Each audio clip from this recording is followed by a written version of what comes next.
Hi കൂട്ടുകാരെ, നമസ്കാരം. പുതിയൊരു വീഡിയോയിലേക്ക് വീണ്ടും സ്വാഗതം. ഇന്ന് ഞാൻ നിങ്ങൾക്ക് ഐ കെയറിനെ കുറിച്ചുള്ള ഒരു കാര്യമാണ് പറയുന്നത്.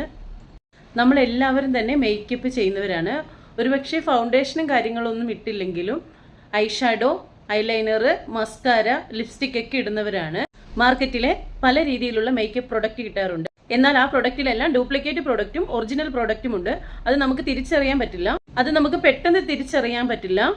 നമ്മൾ ഡെയിലി ഉപയോഗിക്കുന്ന പ്രൊഡക്റ്റിലെ ഒരു പ്രൊഡക്റ്റിനെ കുറിച്ചാണ് ഞാൻ പറഞ്ഞു തരുന്നത്. ചിലരെങ്കിലും മസ്കാര സ്ഥിരമായിട്ട് ഉപയോഗിക്കുന്നവരുണ്ടാകും. നമ്മൾ ഹോസ്റ്റലിലൊക്കെ പഠിക്കുന്ന സമയത്താണെങ്കിലും അല്ലെങ്കിൽ വീട്ടിലാണെങ്കിൽ പോലും ഒരാൾ ഉപയോഗിച്ച ഒരു പ്രൊഡക്റ്റ് മറ്റൊരാൾ വീണ്ടും എടുത്ത് ഉപയോഗിക്കരുത്. മസ്കാര ആണെങ്കിലും ഐലൈനർ ആണെങ്കിലും നമ്മൾ ഒരാൾ ഉപയോഗിക്കുന്ന പ്രൊഡക്റ്റ് ആ വ്യക്തി തന്നെ ഉപയോഗിക്കാം. അല്ലാതെ വേറൊരാൾക്ക് ഷെയർ ചെയ്യരുത്. അഥവാ വേറൊരാൾക്ക് വേണ്ടി നമ്മൾ ഷെയർ ചെയ്യുവാണെങ്കിൽ പ്രത്യേകിച്ച് സെപ്പറേറ്റ് ആയിട്ട് മസ്കാര വാണ്ടും ലിപ് വാണ്ടൊക്കെ കിട്ടും. അത് യൂസ് ചെയ്യുക. നമുക്ക് ഒരു മസ്കാരയാണ് ഉള്ളതെങ്കിൽ അല്ലെ ഐലൈനർ ആണ് ഉള്ളത്, നമ്മൾ ഹോസ്റ്റലിലാകുമ്പോൾ അങ്ങനെയൊന്നും ശ്രദ്ധിക്കത്തില്ല. അന്നേരം സെപ്പറേറ്റ് വാണ്ട് വെച്ചിട്ട് അത് ഉപയോഗിക്കാം. കണ്ണിന് ഉപയോഗിക്കുന്ന ഐലൈനർ, മസ്കാര എന്നിവ 3 മാസത്തിൽ കൂടുതൽ യൂസ് ചെയ്യരുത്. നമ്മൾക്ക് മാർക്കറ്റിൽ ഇപ്പോൾ ചെറിയ വിലയിലും വലിയ വിലയിലുമായിട്ട് മസ്കാര, ഐലൈനർ എല്ലാ പ്രൊഡക്റ്റും നമുക്ക് കിട്ടും. എന്നാലും നമ്മൾ ക്വാളിറ്റി ഉള്ള പ്രൊഡക്റ്റ് യൂസ് ചെയ്യുക. ക്വാളിറ്റി കുറഞ്ഞ പ്രൊഡക്റ്റ് യൂസ് ചെയ്യരുത്. അത് നമുക്ക് തന്നെ മോശമായിട്ട് വരും. 1000 രൂപയുടെ ഐ ഷാഡോ അല്ലെങ്കിൽ ഐലൈനർ അങ്ങനെയുള്ള പ്രൊഡക്റ്റുകൾ നമ്മൾ മേടിച്ച് വെച്ചിട്ട് കുറേശ്ശെ എടുത്ത് കുറേ മാസമായിട്ട് ഉപയോഗിക്കരുത്. 3 മാസം കഴിയുമ്പോഴേക്ക് ഈ പ്രൊഡക്റ്റ് മാറ്റേണ്ടതിനാൽ ഒരു മീഡിയം റേറ്റിൽ വരുന്ന പ്രൊഡക്റ്റ് യൂസ് ചെയ്യുക. എന്നാൽ നല്ല ക്വാളിറ്റി ഉള്ളതും. നമ്മുടെ കണ്ണിൽ ലാഷ് വരുന്ന ഏരിയയിൽ കുറേ ബാക്ടീരിയകളുണ്ട്.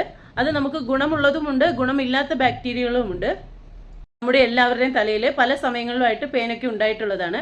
അതുപോലെ തന്നെ ഒരു ജീവിയാണ് ഈ ലാഷിനകത്ത് കാണുന്ന ഒരു ബാക്ടീരിയ. ഡെമോഡെക്സ് എന്ന് പറയും. ഇത് സാധാരണഗതിയിൽ നമുക്ക് കണ്ണിന് വലിയ പ്രശ്നങ്ങളൊന്നും ഉണ്ടാക്കാറില്ല.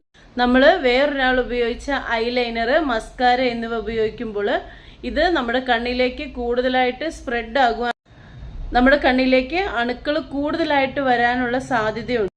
ഡെമോഡെക്സ് എന്ന് പറയുന്ന ഈ ബാക്ടീരിയ കൂടുതലായി വന്നു കഴിഞ്ഞാൽ നമ്മുടെ കണ്ണിന് അണുബാധ ഉണ്ടാവും. ലാഷ് പൊഴിഞ്ഞു പോകും. കണ്ണിന് ഭയങ്കര ചൊറിച്ചിലായിരിക്കും.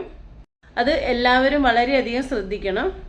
അതുകൊണ്ട് തന്നെ നമ്മുടെ ഓൺ പ്രൊഡക്റ്റ് മാത്രം ഉപയോഗിക്കുക. നമുക്ക് അങ്ങനെ ഉപയോഗിക്കേണ്ട ഒരു സാഹചര്യം വന്നു കഴിഞ്ഞാൽ സെപ്പറേറ്റ് ആയിട്ട് തന്നെ ഒരു മസ്കാര വാണ്ട് ഉപയോഗിക്കുക.